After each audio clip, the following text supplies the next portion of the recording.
just spread out a little so that everybody can see. Now this is a kalash. And everybody see this? The kalash? Now, the story of the kalash is also very old, but not as old as the Lodi. Kalash happens when we stop hunting and gathering and we begin to settle down. Before that, there is no pottery. Pottery happens when agriculture begins. You settle down because of agriculture. And that is when primitive agriculture and primitive pottery happened lagbhag almost at the same time. Before the wheel, for the wheelbarrow is invented, it is the potter's wheel that is first created. And from the potter's wheel, you start making pottery. And you also learn very quickly that you can fire this and then you can store water. And that is absolutely revolutionary. Try to imagine a situation when there was no pottery. And in the middle of the night, your child wants water. What would you do? You are in some cave and your child wants water, or she is thirsty. You have to go out in search of water. You have to rack your brain. Pani kahan dekha tha? There was a little trickle somewhere, or was there a pond somewhere on the way, or somewhere. And then in the pitch dark, you'll have to go in search of that water, taking your child with you because you couldn't bring water to your child. So the child had to be taken to the water. And maybe a lion could pounce on you, scorpio could sting you, a snake could, So you were exposed to all those dangers if you set out in search of water in the middle of the night. But then pottery happened. Now water was within your reach. And this was absolutely revolutionary. And that is why all ancient civilizations began to be identified by the pottery they made.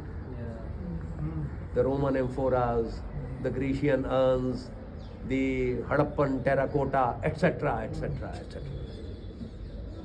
And we invested these vessels with magical powers.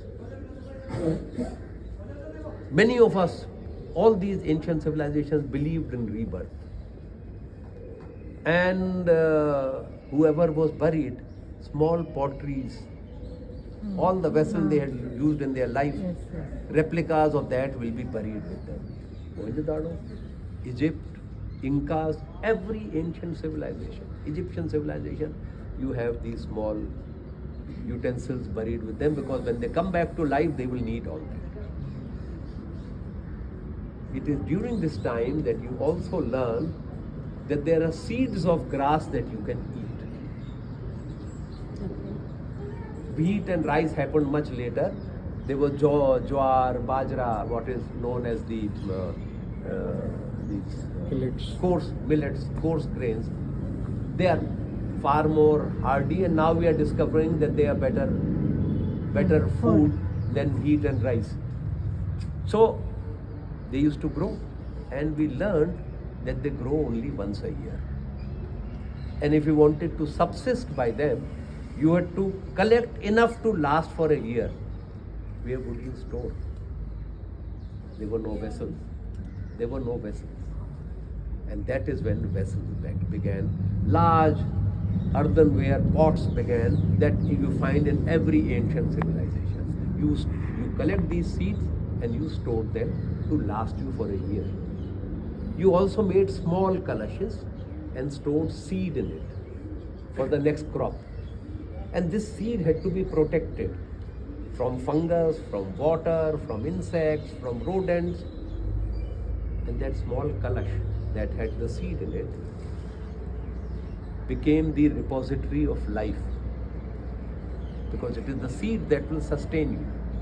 And very soon the kalash began to be seen as the womb of the mother. And we began to call it Garbh Kalash. And we began to use it in fertility rituals. And that is why the Kalash was carved in every temple. Gradually in every place of worship. And further in every auspicious building. And that is when these fellows arrive, who are building mausoleums. And the masons, who are local people, carry their symbols of veneration and carve. The architect would have asked, "Ye kya hai? Why? What is this?" And he would have been told, this is a symbol of piousness, of prosperity, of well-being. Who's going to object to these symbols? And so they remain. Time period when the agriculture started. Agriculture began 10,000 years ago. That is when primitive agriculture begins. But this happens much, much later. But before that, we were carving the kalashes in wood. Before that, we were making it in terracotta. Before that, we were doing it in clay. And they did not evolve as temples suddenly. Originally, they were totem poles. All tribal communities had totems and they had taboos, and there were places where they would go and perform their rituals. So I've been to what is this place? Northeast में जहाँ ये Arunachal, and Arunachal population, they are most of them still practice tribal customs. So I stayed in this village called Zero, which is the largest village in Arunachal, and every street corner has a split bamboo with branches coming out, and you have empty eggshells hanging to it. And that is where you go and perform sacrifices. So somebody is not keeping well, you sacrifice a chicken. Serious illness, you sacrifice a goat, and this is the beginning of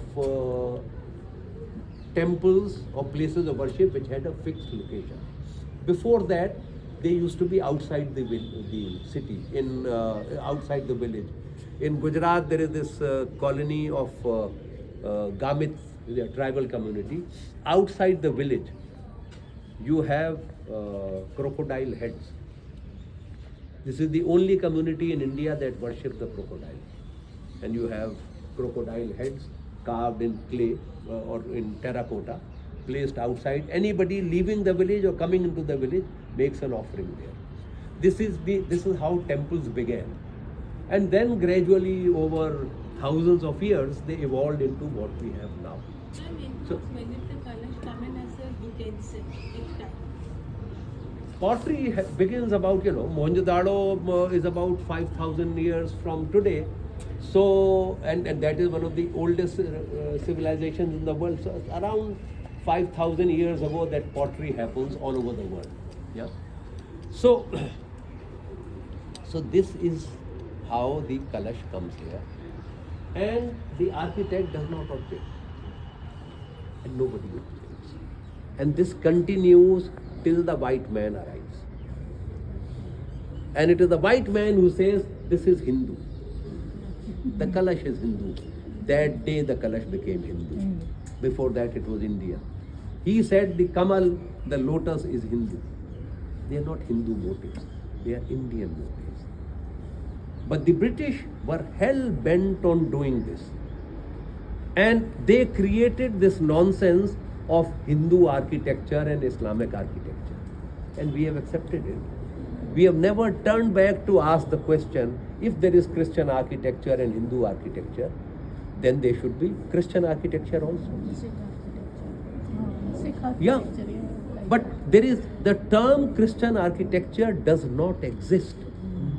In no textbook will you find it. Yes. No book on architecture talks of Christian architecture. They talk of Baroque. They talk of Renaissance. They talk of Gothic. They talk of Slavic, Prussian, Hispanic, Portuguese, but never Christian. These 4 islands that colonized us for 200 years, They have Scottish, Irish, Welsh, and English architecture. And this huge subcontinent has only Hindu architecture. We don't have Hoysala architecture. We don't have Parihar architecture. We don't have Chera architecture. We don't have Chola architecture.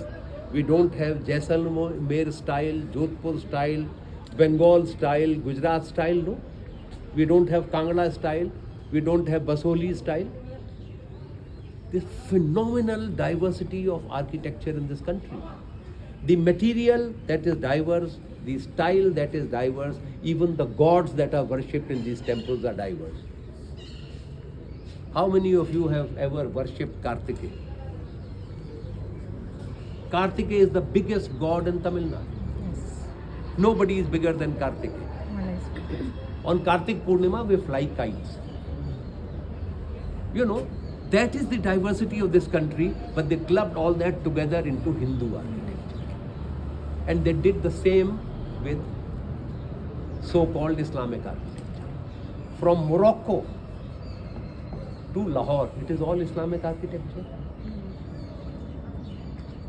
No Libyan, no Iraqi, no Iranian, no Ethiopian, no, all Islamic. And then you ask them what is Islamic architecture. And they'll tell you the dome, the arch, and the minaret. And Minaret. What about the Leaning Tower of Pisa? It is older than most minarets in the world. It's got nothing to do with Islam. Yeah?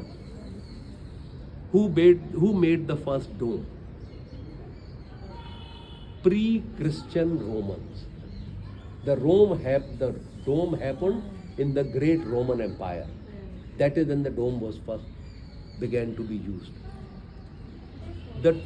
Yeah? So even Egyptian gods, right? Whenever they're buried, the dome actually, as it is said, the throne of the god, and any big thing who's buried or anything is laid under it so that they can reach God as they descend to him. Yeah, So yeah, it was yeah. much before Yeah, any of these religions. Yeah, absolutely. So, the first people. Is a big dome. What? The center of Rome. Yeah, That is yeah, big yeah, dome. yeah, they yeah, call yeah, it. yeah, yeah. That is significant. Yeah.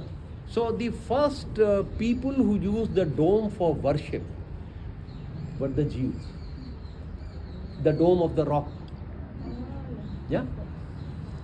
Then it is the Christians who use the dome for worship. And then it is the Muslims who use the dome for worship. So they got a second-hand, third-hand dome. It is not their invention. They have nothing to do with the form of the architecture. They began to use it. Just as the Christians used it, just as the Jews before them used it. The arch is not even Roman. The arch was first created by the Sumerians. And the Sumerian civilization is among the oldest civilizations in the world. And they had a network of water supply like Mohenjo-daro. They also had a network of water supply to every house. And the water channels in Mohenjo-daro, we used to cover them with flat bricks. In Sumer, they covered them with a vaulted roof, which was made with a large number of small arches. Yeah, that is where the Romans discovered the vaulted roof, brought this overground, and made the first aqueducts. From the aqueducts evolved the vaulted roof. From the vaulted roof evolved the dome. All this has happened before the birth of Islam. How is the dome Islamic? The dome, the arch, the minaret, they were not created by the... Because where did Islam start? In Arabia. Where is the stone in Arabia? They built with mud. The first mosque built by the Prophet was made with mud. There were no arches, there were no domes, nothing. No minar. No wonder the aqueduct system in Rome is the one from previous Yeah. in the current day. Yeah. And we know of all this, but we have never connected the dots. We have never connected the dots. because the British had colonized our minds. Somebody came and said that 5 times a day the Muslim climbs the minar to call people for prayers. And we accepted it and we wrote it in every book. And all of us believe it till today. But we never asked the question. We never tested. I did. I sent 5 young boys to climb the minar of Jama Masjid, and I bought their ticket and I said, go and shout. Their throats were gone, nobody heard a thing. You cannot. Sound travels in a straight line. That is the first, one of the earliest principles of physics you learn. If you are climbing 200 feet and shouting from there, people at 200 feet will hear you. Nobody on the ground will hear you. But अंग्रेज ने लिख दिया था, तो अंग्रेज तो सब जानता है. So we accepted it. Follow prayer happens from the azan happens. Azan happens. Now, why do you think Azan began? And where did it begin? Azan would have started when Islam came into existence, when the Prophet said that everybody has to get together 5 times a day to pray. Okay? Where were these people living? In the desert? If any one of you have traveled deep into Rajasthan, I'm not talking of going to Jaipur, going deep into Ranthambore and beyond, not even Ranthambore, what am I saying? Jaisalmer and deep into the Thar. You see 4 huts, 10 huts, and a little trickle of water. One well and there is a small settlement. That is how they lived in Arab. And that is how they live there even today, in rural parts of Arab. So, there were 20 houses. One place was designated as the mosque. 5 times a day the Muslim will come and he'll say, come, this is time for prayer. This is what the Azan says. You call people for prayer. He will just shout and people in 20 houses will hear and come. You didn't have to go climb anywhere. That is how Azan began. Now the kind of mosque that you have, the Jama Masjid of Delhi or the massive mosque in Turkey or in Bhopal or the Badshaahi Mosque in Lahore, who built these? These were built by kings. They are not so much for worship as they are an imperial project. And by the time these massive mosques begin to be built, Islam is already an established religion, not only established religion, it's a political force. And large number of people have converted to Islam. They know the time of the prayer. They reach, nobody waits for the Azan. Azan is only a signal to start the proceedings. Jama Masjid के अंदर कितने ही जोर से अजान दे लो, सीढ़ी के बाहर आवाज़ नहीं जाती. जो जामा मस्जिद के अंदर है उसको तो पता है नमाज का टाइम क्या है, जो बाहर है उसको तो आवाज़ पहुँचेगी नहीं. So this is only a signal now, and this was reduced to a signal by the time Islam becomes a political. In a church, you don't wait for the bell to go for the Sunday service. You know the time of Sunday service. Similarly, जिनको नमाज पढ़नी होती है उन्हें नमाज का time मालूम होता है. अजान दी जाती है, खड़े होकर नमाज पढ़ना शुरू कर देते हैं. But this is no longer used to attract people. That is when Islam began. उसको 1300 साल हो गए. You know. But the archaeology or the architecture of mosque has evolved. And the British comes and he looks at the minar and he has to theorize and he feels the theory और हमने यकीन कर लिया और हमने कभी नहीं पूछा. So this whole thing that this is Hindu, that is Islamic, that this they create. And from this whole lot of nonsense flows. ये इस्लामी लिबास है, ये नॉन इस्लामी लिबास है, ये इस्लामी खाना है, ये नॉन इस्लामी खाना है, और ये इस्लामी म्यूज़िक है, ये नॉन इस्लामी म्यूज़िक है, और इस्लाम में तो म्यूज़िक की इजाज़त भी नहीं है. All these things they were created over the last few centuries. And you created these watertight compartments where you placed people. And that is why I seriously believe that is why we don't care for our heritage. Because we don't look at it as our heritage. We look at it as Hindu architecture or Muslim architecture. And we have been told that Muslims are invaders. So this is not ours. ये तो हमला आवरों का है. हमारा क्या है? हमारा 5000 साल पहले था. उसके पहले यहाँ नहीं है, मतलब जैसे प्री हिस्टोरिक मैन भी रहता था, तो उसका है, किसी का भी हो सकता हाँ है. हाँ. अभी हमको साल भी नहीं हुआ. This road that connects Ghitorni to Faridabad, which is known as the Reliance Road for some strange reason. उसके if you're going down that road, तो उसके right पे एक जंगल है called the Mangarbani. It's a phenomenal forest. उसमें हमको rock paintings milli. You know how old they have been dated? 35,000 years from today. इससे पहले the oldest rock painting in India was Bhimbetka. वो 10,000 साल पुरानी है. 35,000 years from today, there were people living in Bangarbani and painting on rocks. Aryans arrived 5,000 years ago.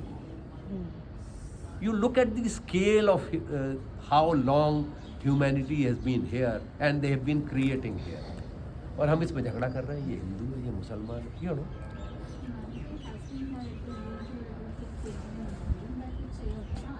Yeah. So it is in this context that you have to look at these buildings. Look at this pillar. ये जो carving है, ये बंधनवार है क्या नहीं? बंधनवार आप कोई yes तोरण में तीन तरह के पत्ते इस्तेमाल होते हैं. आम के होते हैं, अशोक के होते हैं, पान के होते हैं. ये पान का पत्ता है. ये क्यों लगाया उसमें? ये तो मेसन ने लगाया है. उसे मालूम है this is the place of for some veneration. ये बना दिया, ये परमानेंट तोरण बना दिया. अब ये हिंदू है, मतलब ये पिलर हिंदू हो गया. You know, what are you talking about? They keep on doing it all the time. आपने इस आर्च के ऊपर अगर आप अरबी लिख देंगे तो ये मुसलमान हो जाएगी. इस पे लैटिन लिखेंगे तो एक रोमन कैथोलिक हो जाएगी. संस्कृत लिखेंगे तो एक ब्राह्मण हो जाएगी. But anyways, there are a lot of Roman Catholic structures which have been then brought into mosques, which have then been brought into schools. Yeah. So that is what I'm saying. Which will happen as you For political reasons. No, but that is what I'm suggesting. That it is not the building that has a religion. It is the occupier who has a religion. Hagia Sophia was a Greek Orthodox church. They were defeated by the Roman Catholics, so it became a Roman Catholic church. They were defeated by the Byzantine Muslims, so it became a mosque.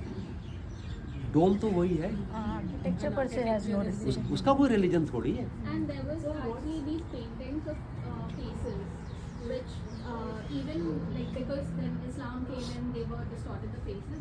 There has been a part which has just been found where there's a preserved painting of Jesus with all the features and everything. No, I've seen that painting. It's a beautiful mural work. Yeah. And there were four angels. Yeah. And when it was a Roman Catholic church, and then when the Muslims took over, they converted the faces into sunflowers. Yeah. तो अब वो sunflowers को remove करके और पीछे से वो जो सारे जो मेजर वो है angels, उनके faces वो recover कर रहे थे कि ये आ गए. Idiot in chief in Turkey who converted it back into a mosque. क्यों? It was functioning perfectly as a place venerated by three religions. All three used to come there and pray. Yeah. No, it's not even 99%. They are catering to 5%. What's interesting about what you're pointing out also, Yeah. specifically, is that I think we also imagine that contestations of history happen top and trickle down. But to see that a Mason has made this, Yeah. means there were these everyday negotiations. Absolutely. Which become such permanent parts of who we are. Yeah.